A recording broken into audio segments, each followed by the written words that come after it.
जय जय रघुवीर समर्थ. समर्थ म्हणतात की ज्यावेळेस अनुसया मातेची उपासना ही उत्तमाची होती आणि पतीची सेवाही ती उत्तमाची करत होती, तिचं कौतुक सर्वत्र पसरलं होतं, त्यावेळेस ब्रह्मा विष्णू महेश म्हणाले की आता आपण अनुसया मातेची परीक्षा घेऊया. आणि त्यांनी आपलं रूप वेश बदलून ते अनुसया मातेच्या घरी आले. त्यावेळेस मात्र अनुसया माता ही सर्वांचं आदरातिथ्य करत होती, आपल्या घरात येणाऱ्यांचं सन्मान करत होती, कोणालाही तिने माघारी पाठवलं नव्हतं. त्यावेळेस ती म्हणाली, असेल माझ्या पतीचे तपबळ तर काय करील मनमत खळ. आणि बघा म्हणले, अनुसया माता ही त्या परीक्षेमध्ये उत्तीर्ण झाली आणि ब्रह्मा विष्णू महेश हे बाळकं होऊन पडले. बघा म्हणले समर्थ, एवढं सामर्थ्य त्या अनुसया मातेच्या उपासनेमध्ये होतं, एवढं सामर्थ्य अनुसया मातेच्या पतीच्या सेवेमध्ये होतं.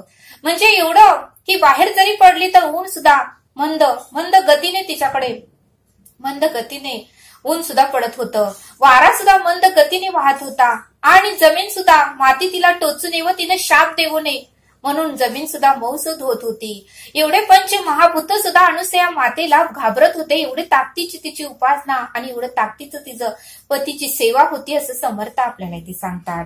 आणि म्हणून समर्थ म्हणतात की अनुसया मातेसारखी आपल्याकडूनही उपासनाच घडली पाहिजे असं समर्थ आपल्याला ते सांगतात.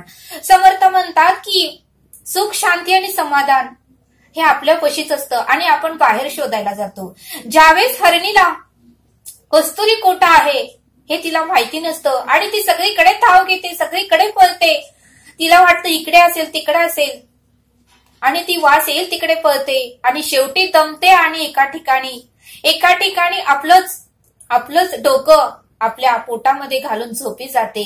आणि मग मात्र तिला कस्तुरीचा वास येतो, तिच्या पोटाच्या नाभीतून तिला कस्तुरीचा वास येतो आणि मग मात्र तीच गालातल्या गालात हसते, अरे च्या म्हणते, कस्तुरी माझ्या नाभीमध्येच आहे, माझ्या पोटाच्या नाभीमध्येच आहे आणि मी मात्र कस्तुरीसाठी इकडे तिकडे धाव घेत होते. बघा म्हणले, मग त्यावेळेस हरणीला कळतं की कस्तुरी आपल्यामध्येच आहे.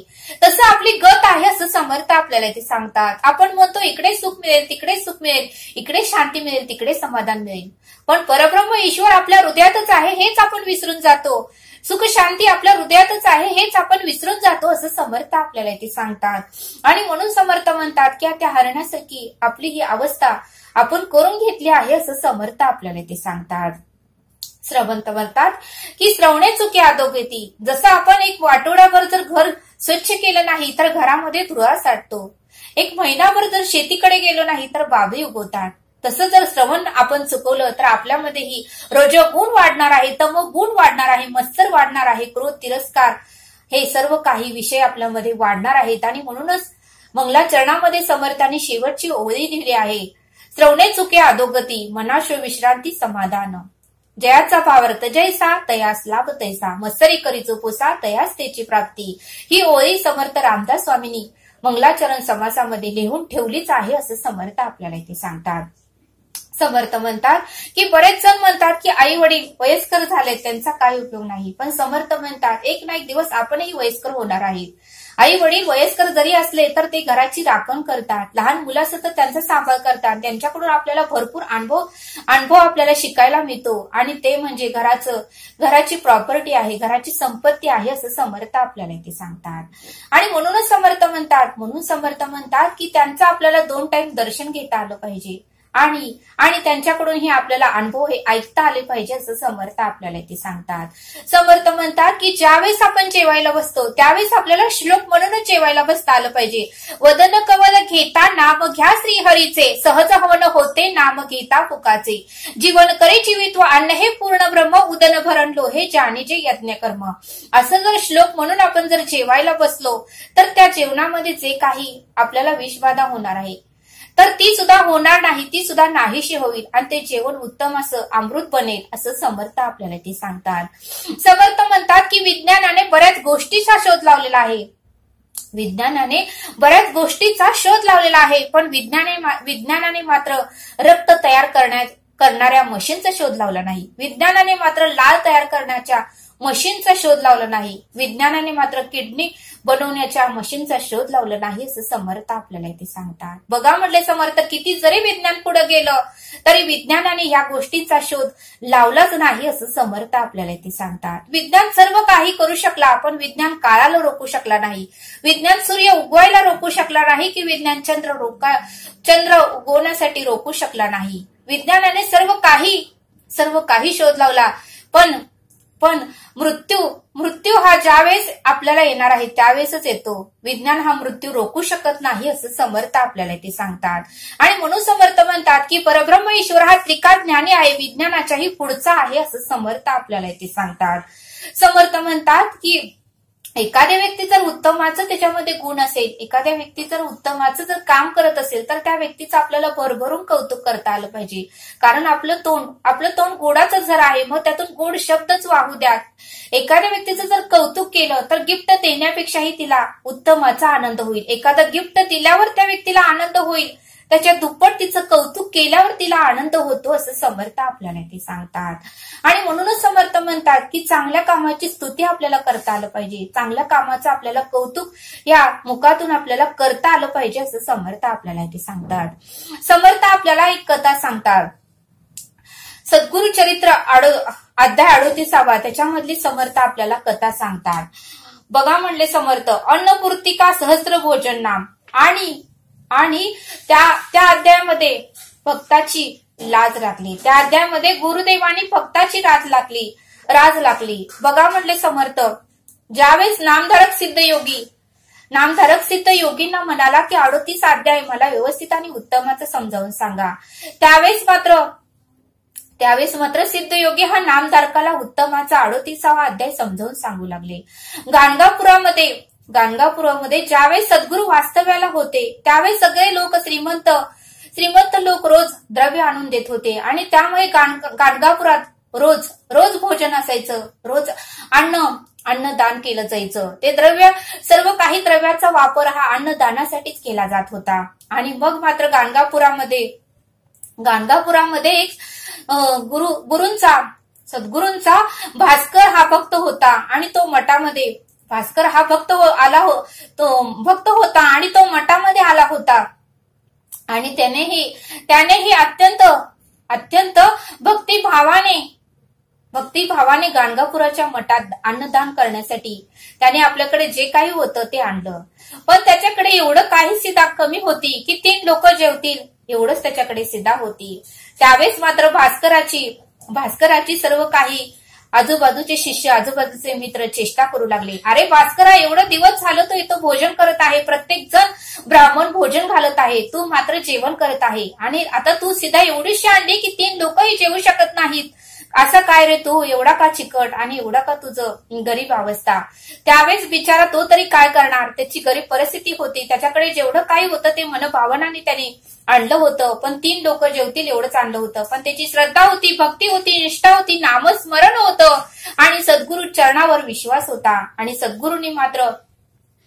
गुरु दत्तात्रयाने मात्र ते काही ओळखलं. नरसिंह सरस्वती स्वामींनी ते सर्व काही त्याच्या मनातलं ओळखलं आणि लोक त्याला काय म्हणतात तेही ओळखलं. त्यावेळेस गुरुनी त्या भास्कराच्या डोक्यावर हात ठेवला आणि म्हणाले, भास्करा, तू काही काळजी करू नको आणि उद्या सर्व ब्राह्मणांना तू गाणगापुराच्या मठामध्ये जेवायला बोलव. आणि त्यावेळेस भास्कर म्हणाला, नाही गुरुदेव, माझ्याकडे 3 लोक जेवतील एवढंच आहे. त्यावेळेस मात्र गुरुदेव म्हणाले, तू काही काळजी करू नको, माझ्यावर तुझा विश्वास आहे ना. त्यावेळेस मात्र भास्कराने गुरूंच्या शब्दाचा मान राखला आणि 4000 ब्राह्मण लोकांना त्यांनी आमंत्रण दिलं. त्यावेळेस ते ब्राह्मण लोकांना वाटू लागलं की भास्कर आमची चेष्टा करतात का काय. तरीही सर्व ब्राह्मण लोक नदीवर जाऊन स्नान करून मठामध्ये आले. आणि मग मात्र जे काही भास्कराकडे सिद्धा होती, डाळ होती, तांदूळ होतं, कणिक होतं, ते सर्व काही गुरु त्यांनी श्री वल्लभ म्हणजे सद्गुरूंकडे दिलं आणि त्याचं जे काही स्वयंपाक होता ते बनवला आणि सद्गुरूंपाशी आणून ठेवला. आणि सद्गुरूंनी आपलं वस्त्र त्याच्यावर झाकलं आणि गुरुदेव म्हणाले भास्करा, ज्यांना जो पदार्थ आवडतोय तो सर्व काही तू त्यांना वाढ. त्यावेळेस मात्र 4000 लोक गाणगापुराच्या मठामध्ये जेवायला बसले आणि मग मात्र ज्यांना जो पदार्थ हवा आहे तो पदार्थ भास्कर त्यांना वाढू लागला. फक्त गुरु दत्तात्रय देव म्हणाले, भास्कराला म्हणाले, तू फक्त वस्त्र पूर्णपणे उघडायचं नाही, जे काही तुला हवं आहे ते थोडंसंच वस्त्र उघडून तू त्यातून सर्वांना जेवण वाढायचं. मग बघा म्हणले, असं काही प्रचिती त्या भास्कराला आली, असं काही चमत्कार घडला, असं काही श्रद्धा आणि विश्वासाचं फळ त्या भास्कराला प्राप्त झालं आणि 4000 लोक जेवली तरीही अन्न आहे असं तेथे होतं. त्यावेळेस मात्र सर्व लोकांना आश्चर्य वाटू लागलं. भास्करांची ज्यांनी चेष्टा केली, ज्यांनी मस्करी केली, ज्यांनी भास्कराला हसले, ते लोक मात्र मान खाली घालू लागले. अरे चा, एवढं कसं काय अन्न सगळेजण जेवून सुद्धा उरलं. त्यावेळेस मात्र गाणगापुरातील एक ना एक लोकांना गुरुदेवांनी दत्तात्रयांनी बोलवायला लावलं. भास्कर आणि गाणगापुरातील सर्व लोकांना बोलवलं. पूर्ण गाणगापूर जेवून गेलं तरीही अन्न शिल्लक राहिलं आणि पुन्हा मात्र सर्व काही जे काही प्राणी असतात त्यांना सगळ्यांना सुद्धा ते अन्न जीव घातलं. पुन्हा तरीही ते अन्न शिल्लक राहिलं आणि पुन्हा मात्र नदीमध्ये जे काही मासे आहेत त्या माशांना सुद्धा ते अन्न घातलं. म्हणजे एवढी प्रचिती भास्कराला आली आणि मग मात्र भास्कर गुरु दत्तात्रयांच्या चरणी पाया पडून तो रडू लागला आणि मग मात्र त्याला भरपूर प्रचिती आली. बघा म्हणले, म्हणजे एवढं सामर्थ्य भक्तीमध्ये आहे, शक्तीमध्ये आहे आणि विश्वासामध्ये आहे असं समर्थ आपल्याला ते सांगतात.